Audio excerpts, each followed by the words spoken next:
Welcome to Dawn of a Story. This is more than a podcast. It's a place where we speak the truth, tell the stories that shape us, and honor the moments that made us who we are. I created the space because I believe storytelling is how we connect, how we heal, and how we remember who we are. Some stories are still being written. Some are full of laughter. Some have changed everything, but all of them matter. Whether it's my story or one of my guests, my hope is that you hear something that resonates, that reminds you that you are not alone and encourages you to tell your story too. So settle in because every story starts somewhere, and this one starts now. Thank you for tuning in and welcome to Dawn of a Story. I'm your host, Dawn Pascal. I'm so very grateful you decided to spend your time with me and my guest this week, Christelle Rahman. Every show, we will be exploring a new theme, and this week's theme is faith over fear. Some people build their lives through logic, others build through instinct. And then there are those who build through faith, through a quiet inner knowing that says, leap, trust, go. Today's guest has lived her entire life by choosing faith over fear. From leaving corporate to moving across the country for love to building a business from the ground up, her story is a reminder that the safest path isn't always the truest one. This episode is about courage, risk, intuition, and the magic that happens when you stop playing small and step fully into who you are meant to be. So let me tell you a little about my guest. Christelle is a licensed esthetician and founder of Rhythm and Brows, a beauty studio built on intention, artistry, and trust. Guided by her long belief in faith over fear, she left the corporate world during the pandemic, moved from Florida to New Jersey for love, and reinvented her life through entrepreneurship and real estate investing. Every leap she has taken has been rooted in courage, alignment, and commitment to live her truth. So without further ado, let's get started. Hey, Christelle, so happy to see you. Hi, Dawn. How are Hi, you, I'm hon? good. How are you? I'm good. I mean, it's a snowy day in New Jersey today. Yes, it is. So I just got back from shoveling, believe it or not. And I was like, oh my God. As soon as I got into my living room, I saw the notice on my phone and it was like, you have a podcast in 10 minutes. And I was like, oh my God. But here I am and I'm Good. happy to be here. Yes, good. And I'm happy to see you too. You have said before that you live with more faith than fear. So, where did that belief begin for you? Was there a moment or something that shifted and changed it for you? And what really anchored that belief? I grew up in a very Catholic household. My mother, when we were younger, she was Catholic. I went through all the stages from, communion, confirmation, and even marriage at some point, right? So I think faith has always been a big part of who I am and just being spiritual and understanding like when things get rough. I always lean back onto my faith in a sense. So when you're just kind of conflicted and you don't really know what to do, my go-to thing is just to pray. I always pray. I always try to find clarity in what I'm looking for. And sometimes I do feel like I hear it. You know what I mean? It makes things a little bit clearer for me. So I decided to always just kind of use that in the bigger decisions in life that I need to make. And it has not steered me wrong so far. I can literally say that it doesn't necessarily steer me down the road I thought I was supposed to go down, Right. which is always shocking, right? And I mean, we'll get to that because now I'm an esthetician with a brow studio. And if you would have asked me that 5 years ago or even 10 years ago, if this was my path, absolutely not. I never saw it coming. So this is again where things kind of just, happened on their own when you kind of let go and I don't want to get too spiritual, but let go and let God, right? He kind of Yeah. just takes this wheel and steers you where you really need to be. So, Well, I'm happy you used the term let go because I was just going to, chime in and say it's when you give it up. You give it up to your higher power and your higher source that you cannot control every situation. You might not know the answer to every single right. question or or the right next step. I don't want to say right because That might have a weird connotation, but you might not know the next step to take. But when you give it up, right, to Yes. God, when you give it up to, okay, you know what? Let me just let the cards play out as they Yeah. may. It really is quite freeing. 100%. And I wasn't always that way because when you're raised in a very like spiritual household and your parents like, dragging you to church every Sunday and telling you to read this scripture, that scripture in the Bible, you kind of tend to grow up and not want anything to do with it. You know what I mean? So even after I graduated high school and I went, into college, I almost was like freedom. You know what I mean? I'm like, I'm going to do everything I want to do. Right. And I was not in my spiritual faith walk in those moments. I was doing all the things, partying, having a good time. Um, and then life started lifing. Let me just say that, Right. and that was my journey in Massachusetts. I used to be in a prior marriage to the marriage I'm in now. So my first husband, I will say, I have two beautiful sons with. But it was quite the journey. It was tough. I was young. I was 22 having my first Wow. child. I thought I was married to the love of my life. You couldn't tell me anything. And it just panned out not to be that way, to be honest with you.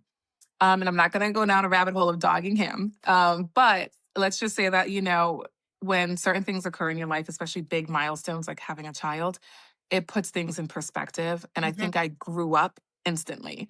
I just matured. My priorities kind of came in, and I was like, okay, there's certain things I need to change because now you're thinking of your future and not just your future, but the future of your child. Right. And I was like, I can't keep doing the things that I'm doing. I need to make a change. And unfortunately, he just wasn't catching up to how quickly I was looking for that change. Mhm. And that's when my first faith over fear, I left Massachusetts at 22. I had a 2-year-old on my hip. My parents had moved to Florida about a year prior. My parents, they were retiring. And I always went to Florida when we were younger as vacation, Mhm. but I never thought in my life that I would want to move there and start a life there. But I realized like I didn't really have much left for me in Massachusetts outside of my family, whom I really love. But I felt like my future career wise, it just wasn't growing me and it wasn't really where I wanted to be. So I think that's when I made my big move and I prayed on it. And I'm like, this is crazy. Like I have nothing in Florida. At this point, I had dropped out of college. I had no job set up in Florida. I think the only thing I had was my parents, right? My Mhm. parents were like, of course you can stay with us. Of course, we're going to help you figure it out. Right. And I was like, okay, then let's just do this. And then I ended up leaving Massachusetts. I moved to Florida. And when I got there, it was like, okay, how do I make things work? I had no insurance for my son. He was 2, he had asthma. So it was Mm. constant trips to the ER with him at that time. It was really tough to be honest with you. And I don't know how I got through it to be honest, but I think this is where faith comes in, right? Because when you feel like you're rock bottom and things aren't working well for you, you start to look at like what can you lean on? And something just told me and to be like, well, girl, pray. You know what I mean? Like, it's been a long time since you've had a conversation with the big guy above. Let's just pray on it and let's try to gain some clarity. And my mother was still going to church, very big on her faith walk, and I started to go to church with her. So I just found myself being spiritual again, praying, things of that nature. And that's kind of where I was like, okay, I'm here. What is the game plan? What do I want to do? So I started going to school. I decided I love skincare. I love beauty. I love all of that. So I really would love to learn more. And I decided to go to school to get my aesthetics license. The school I found was a 2-year program. I would have left with like an associate's degree, but it was for like paramedical aesthetics. Mhm. So I felt good. At least I'll have a degree at the end. At least I'll have a skill set. And then maybe one day I'll work with a doctor's office and be Right. like a medical esthetician. So that was now the vision of where I wanted to be. And then the second part was okay, I need to find a job though.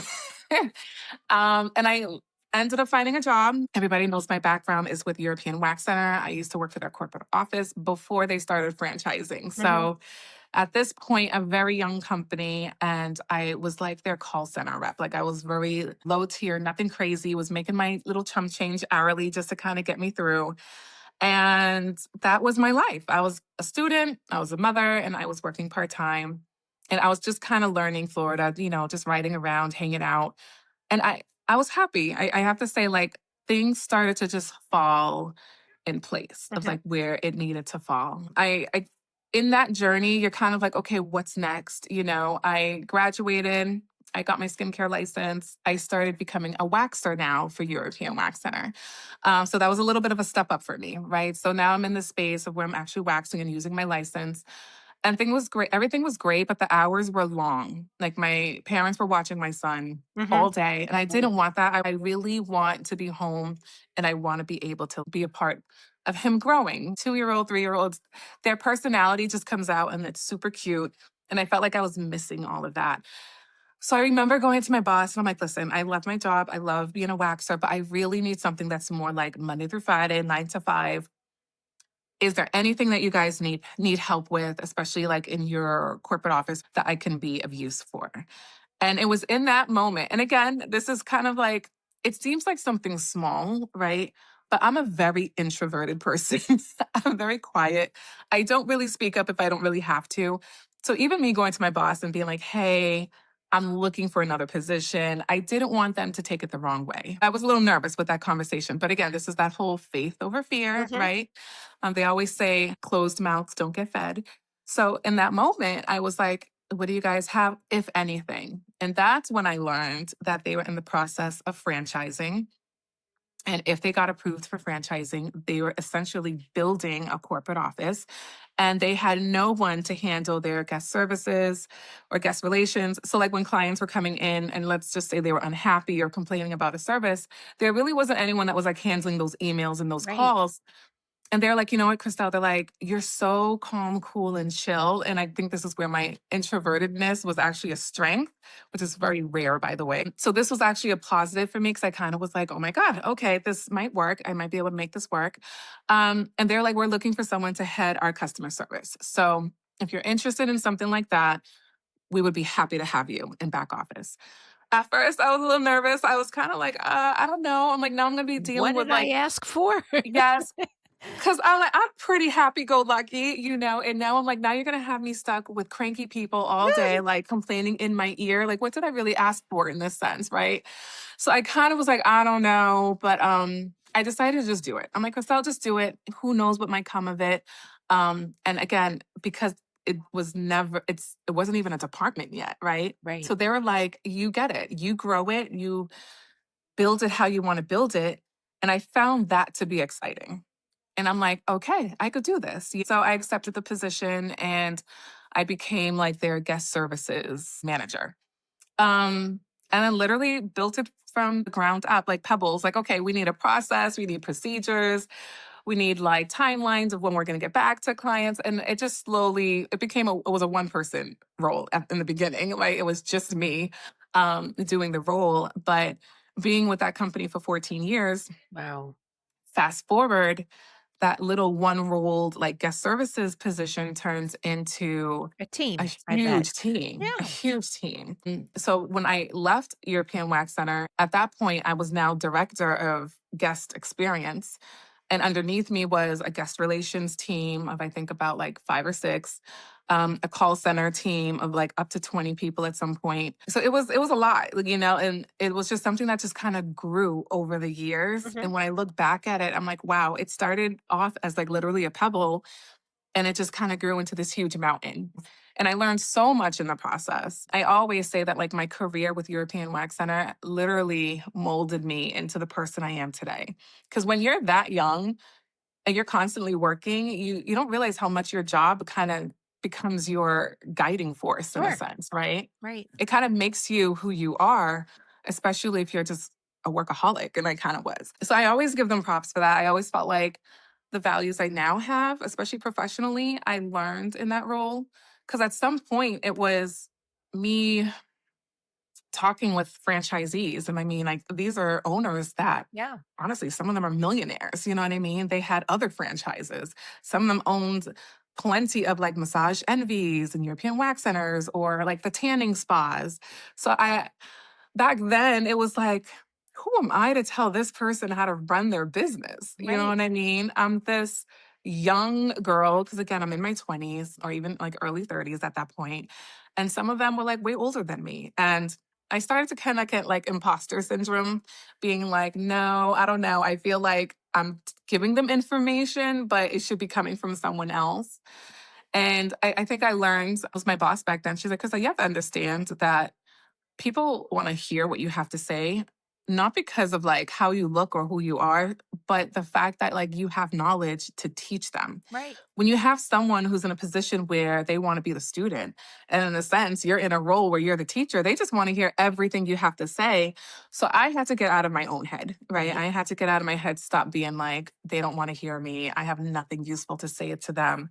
But I think, in the climate of just living in America, I'm a young woman of color. I mean, and I am in a world where it's predominantly like older, you know, uh, I don't want to make it all about race or whatnot, but it's essentially it's a field where it's mostly just older white males in a Right. sense, and then you have again this young black girl, and it's like, who am I to tell you like what to do, you know? But again, that was in my head. Right. I never had anyone Ever say that to you? ever say that to Right. me. If anything, it was quite the opposite. I would see them at conferences and it was like, oh my God, Christelle, get over here. Let me get you a drink. Or what are you doing afterwards? Let's do dinner. It was always welcoming. You know what I mean? So it's crazy how we could literally get in our head. And if I were to bring it back spiritually, I feel like this is where the enemy comes in, Hmm. right? It just takes that one tiny thought that you have where it's like self doubt, Right. low self esteem, anything, and he will just take it and blow it up into something that's not even the truth, Right. you know? But if you allow yourself to continue to listen to it, it becomes truth in your head. Hmm.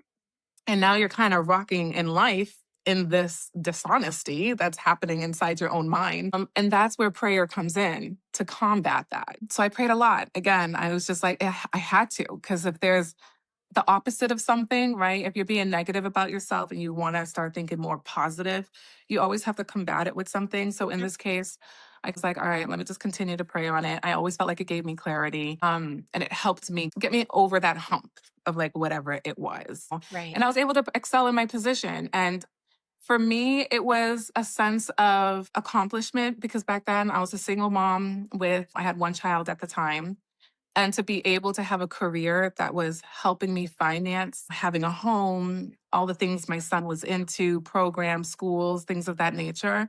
It was such an accomplishment. And I thank God every day for it, to be honest with you. Well, So yeah, and helping you build your confidence. And now you can probably say, in hindsight, all of that experience that you had helped you now open your own business and talk to customers yes. and deal with whatever situations may arise. Sometimes when you're in it, you know, you don't necessarily fully understand the purpose of where you are. Yes. And yeah, and you're Hmm. sort of going through the motions and you're growing up in the place, right? And you're sort of, Right. I don't want to say cutting your teeth. It sounds so baby childish, but you know what I mean? Like you're I do. growing I up do. and you're learning. You're learning, and it's sort of shaping the character and your work ethic. Absolutely. 100%. 100%. That was my journey for Florida, right? And it's kind of like, okay, things are going great. Fast forward, I end up having baby number two, still with my first husband. We had Okay. separated when I moved from Massachusetts to Florida. And then we tried to rekindle and make it work again. And that's how baby number two came in. It didn't work out. So I think that's another lesson to be had. Let Okay. go of the past. Right. Right. And I hate to say that, right? Because in marriages, it's like you really should try your hardest. But I feel like sometimes we know deep down inside that Yeah, it is this is just not not for going to us. work. Right. It is not going to. And it was almost like a comfort zone, but an old comfort zone. And Right. I was in a new place, new state, new career, new life. And I really should have just continued to believe in that and leave the past alone. But you learn, you learn. So my second son came out of it. So I think that was a blessing. Maybe that needed to Mhm. happen. And then after that, fast forward, I ended up divorcing my first husband. 5 years after my divorce, I met my now second husband. And that one was kind of crazy because I lived in Florida. He lived in New York at the time. It was a long distance relationship. I didn't know anyone else that did relationships like that back then, to be honest with you. This is now going like 10 years ago. maybe online dating was just starting to Mm. boom. I think back then it was like Match.com. That Ugh. was like the big one. That's an oldie. So that's actually how I met him, was online. And it was fun at first. You know, he would come down to Florida. I would fly to New York. It would always felt like vacation. We were having a great time. And I never really thought how serious it was going to get. But in time, it just started to get serious. And it was in that moment that I realized, oh my God, I have something really great. I just have no idea how I'm going to make this work. Mm. I was very happy in my career. I had no plans to leave my job. The boys were thriving in school. You know, I had my life in Florida. Right. Everything was good. And I didn't want to let it go. I almost was like, nope, my career is more important. And having been married before and learning like love was not the way. You know what I mean? Like I put everything in love, and like what happened, I still was divorced. So I had this very negative mentality about marriage, to be honest with you. And this is where I always say, like, God works in mysterious ways, because I wasn't going to let it go. Mhm. So I feel like in the midst of me being stubborn, this is where when you pray, you're kind of like, okay, what is happening? Because in the moment back then, I swear God took the wheel and was like, okay, if you're not going to let it go, then we're just going to take it from you. Oh boy. And literally in 2019, I believe it was, we had a town hall meeting at at my job. Mhm. And then it was a bombshell of, hey, by the way, we're closing our Florida corporate office. We're closing our New York, Manhattan office. And we're opening up a new corporate office in Plano, Texas. What? Texas. Okay. So I was like, wait, what? Completely blindsided. No one knew this was coming. I don't think I've ever seen so many tears before. Wow. Everybody was freaking out, crying, because we all know what happens when you do that. People are Right. losing jobs. You know what I mean? Right. And a very small percentage of people were invited to go to Texas. I was invited to go, but I already knew that I had a whole relationship in, New York at the time. And I'm like, I'm not trying to go farther away from my husband. I'm trying to get closer. And it was in that moment that I was like, no, guys, I'm not going to be going to Texas with you. I will take my severance package. We will call it a day. However, I was like, wait a minute. But this is my baby. Like, this is my career, right? This is what molded me for the past 14 years. And when I realized like I didn't have it anymore, I went down a spiral, like a Mm. depressive spiral.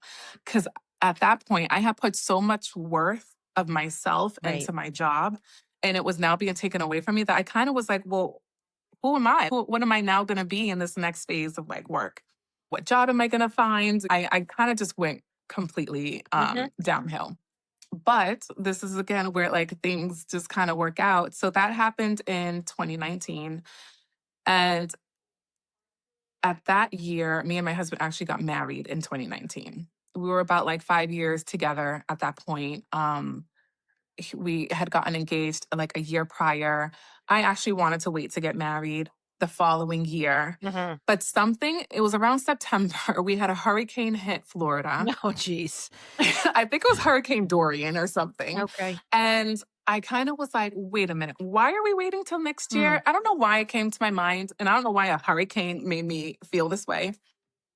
But I kind of was like, let's, like, what are we waiting for? Let's just get married. Let's just, in a sense, elope. But it wasn't really eloping, because we still invited like our closest family and friends. But it literally was like 30 people. We got married in Central Park in the city. It was beautiful. We were outside. We did like this really Aw. nice brunch reception. It was cute. It was small. It was intimate. It was perfect, like Perfect. literally Right. perfect. And that was November of 2019. By December 2019, Mm. everybody packed up and everybody left their jobs, right? Right. And then literally 3 months later, Yeah. The the world pandemic ends. hit. Right. The world ended. Right. Yeah. Yeah. So I think the timing of it all was so ironic to me, because I was like, wait a minute.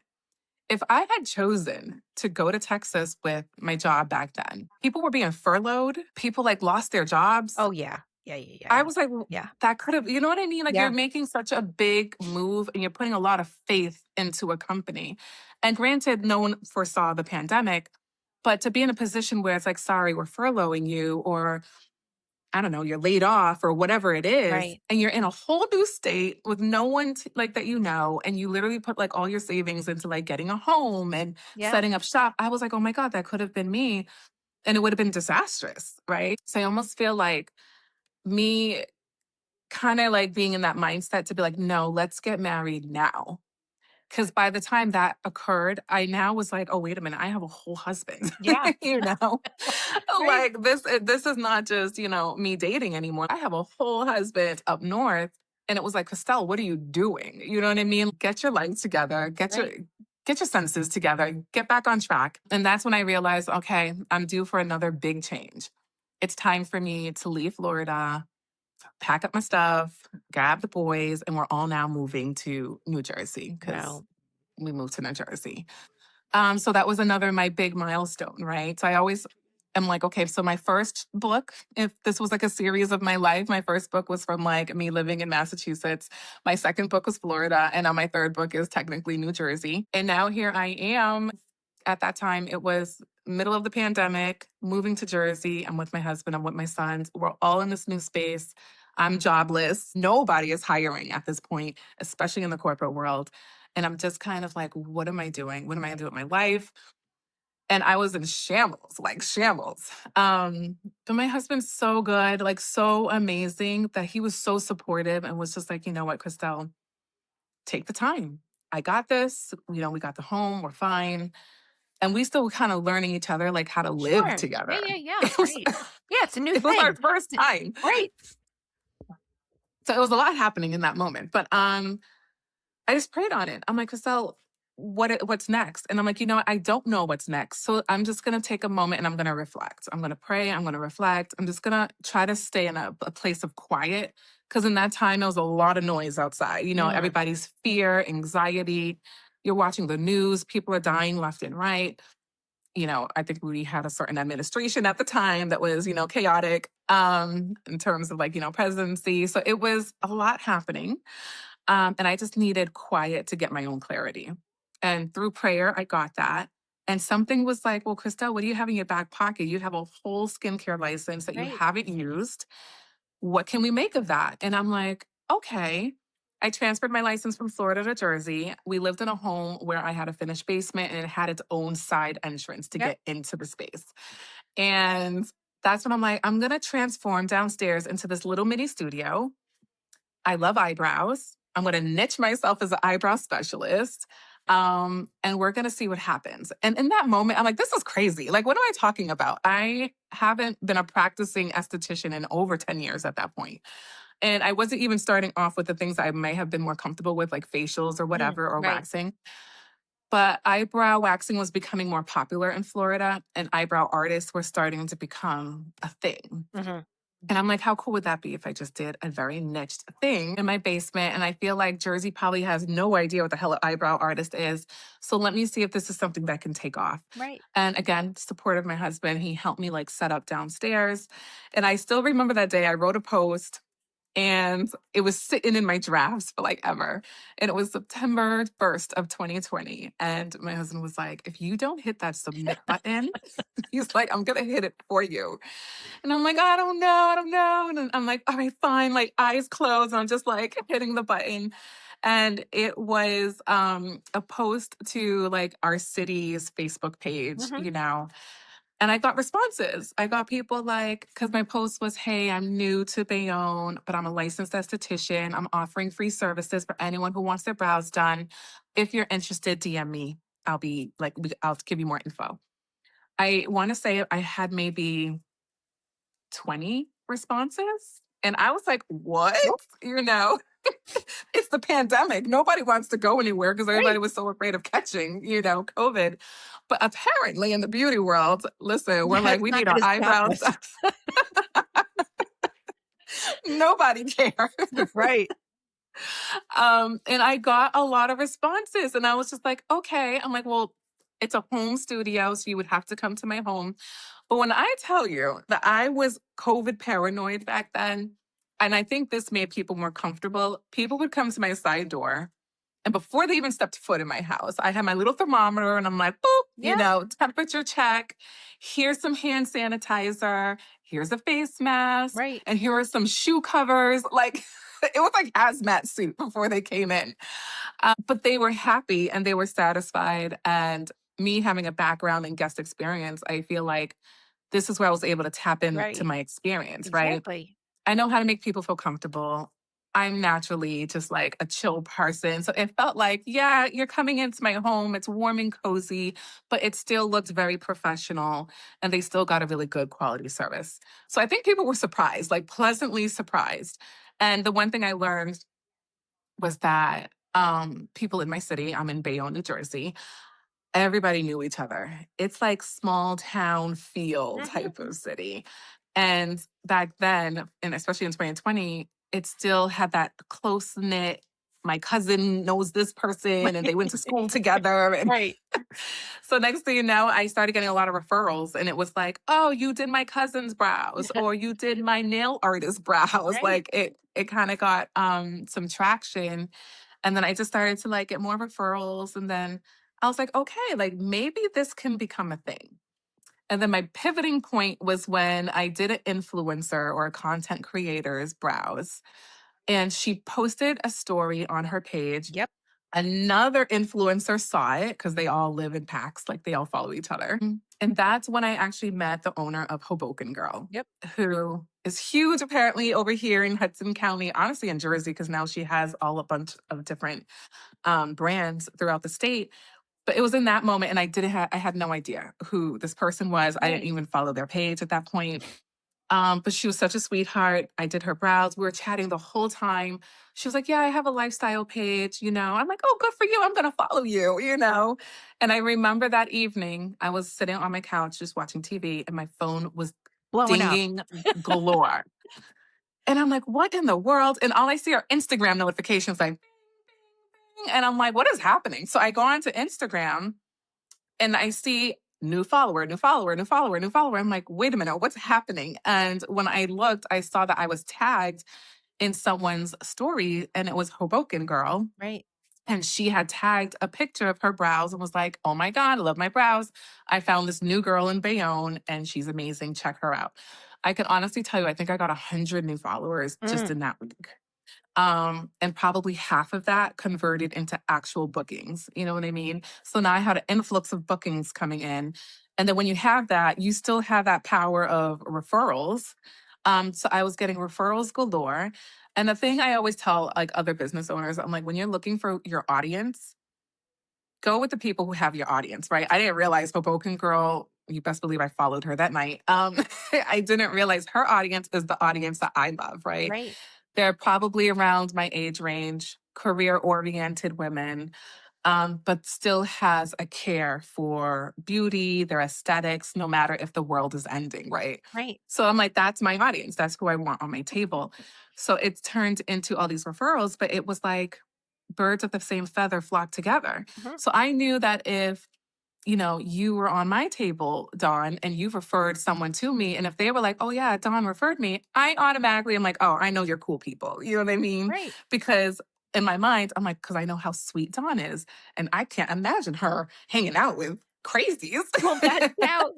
That's how we met, right? I saw Jen, Hoboken Girls, post, and I had been dealing with my own, let me grow my eyebrows in. I'm not quite sure. I can't really get the hair to grow back from the horrible 90s tweezing phase. Yeah. And slowly but surely, I was trying to get to a point where I was figuring out what my next step was, right, with them.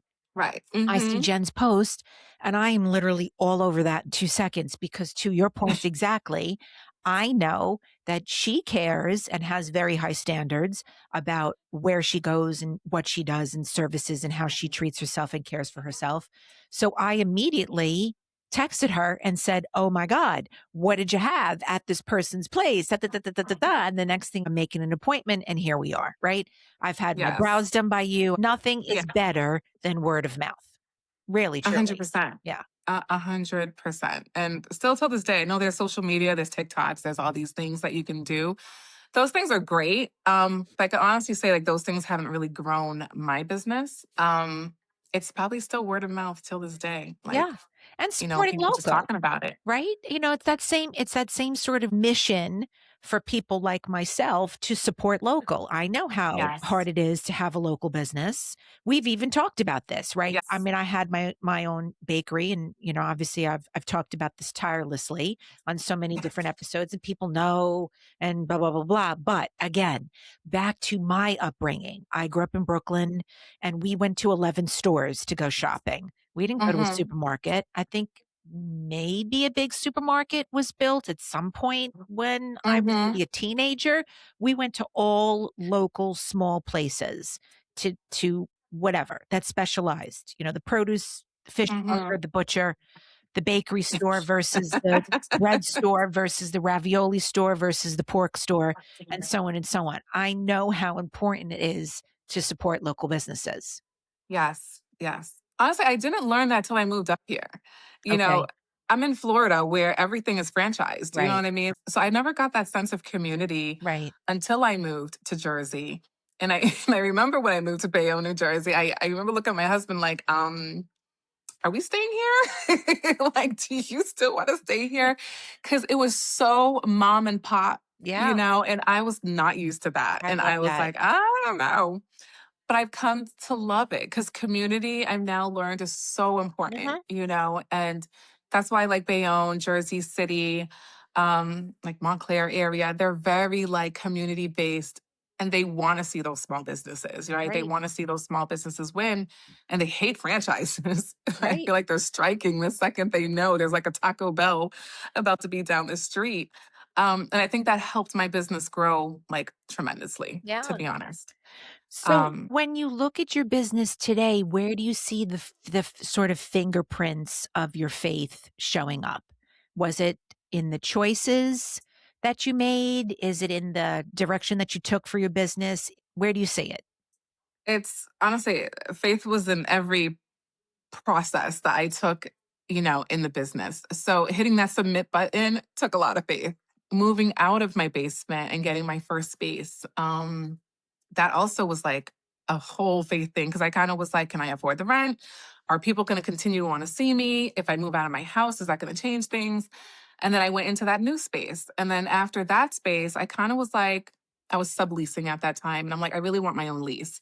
I found this beautiful property. So now I'm going from like 120 square feet space, like this tiny Yeah. little room I was in, into a space that I saw that was 1,200 square feet, way bigger than what I needed. But something told me like, this is your spot though. And I don't know what we're gonna do with it in the moment, but this is for you and you need it.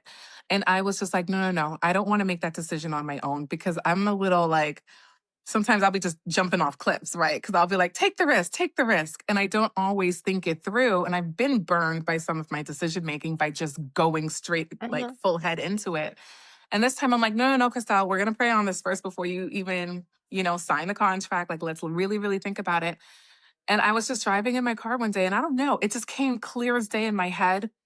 And when I say the plans for what this space could be came clear in my head, that's when I was like, oh my God, I can make this work. And I'm just going to do it. And I ended up, signing the lease for the space. It was a 5-year lease. It's currently where I am today. And now it's this beautiful, like, beauty collective of myself. I have 3 other beauty professionals working in the space as well. We have this gorgeous, like, little retail corner that is a mix of small business owners selling their stuff in our space. So it kind of just became a collective of a bunch of like small business owners just doing their thing. And we kind of create our own little small community. The energy is great. When people walk in, it's funny when they say, oh my God, it's so welcoming in here. It almost feels like I'm in someone's living room. And I feel like that brings it back to my basement, right? Like making people feel comfortable in my home. And I brought that same energy into this big space, Yeah. but they still feel it. And that means the world to me. But again, I never would have this space if I wasn't still in that let me like let God take the wheel, Right. mentality, to be honest with you. What helps you continue to say yes to opportunities that scare you? Because your space is beautiful. I will absolutely Yeah. attest. I love it. Thank you. Absolutely love it. And I love the idea that you've brought in others because everybody is always looking for a space to share and share the overhead and share the expenses and share Right. the knowledge and share the experience. So what helps you stay positive and what helps you say yes to other opportunities? I think because I've taken so many risks, I feel like in my life so far, and they've all panned out for the most part well. I feel like, big risk, big reward. Um, that just keeps me saying yes. I don't want to be complacent. I want to keep moving. I always say, like, retirement for me one day will be like it's on my own terms. I don't ever want to feel like I'm being stuck to have to go to a 9 to 5. But if I still wanted to work, I still could. Right. But I will be probably one of those retirees that's still working, still trying to make things happen. Cause I don't know, I feel like that's where life still continues to be exciting by taking those risks and looking for new opportunities and seeing how else you can be, I don't know, to contribute to society in a sense. You know what I mean? If I'm Right. able to help someone else, I'm big on that. I'm a people pleaser.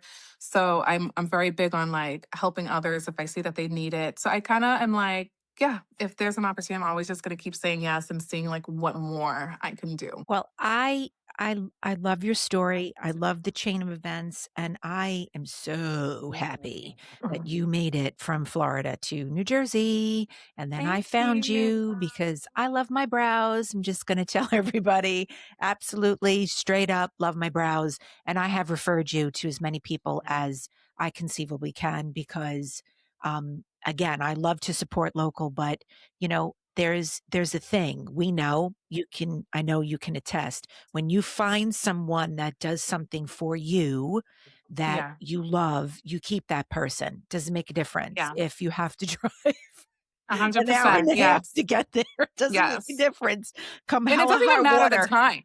Like, I haven't Right. seen you in a little bit, but No. honestly, John, you're like family. So it's like we still keep in touch in different ways. Right. And Right. by the way, I'm so proud of you for Thank doing this. you. When I saw that you're coming out with a podcast, I'm like, you know what? Good for you. And I love the concept of like Dawn of a story. Thank you. Cause I remember the stories you would even be telling me while you're getting your brows done. Right. We've talked about so much over the years, and you always have really good stories.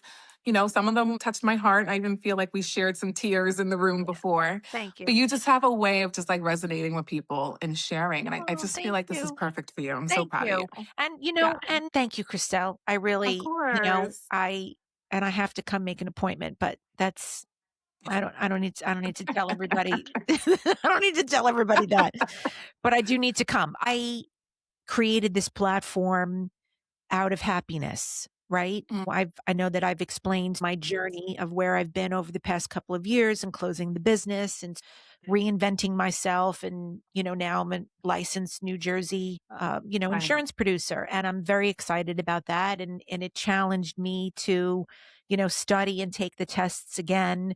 And, right, at this age, I don't want to say like at this age, you can't learn anything new, but, it was challenging to sort of sit through a virtual Zoom class for 5 hours a day, right, intensive, and then take tests and then change your career when you're still kind of going through all the feels of grieving, a business that I had before and trying to move on with life, etc.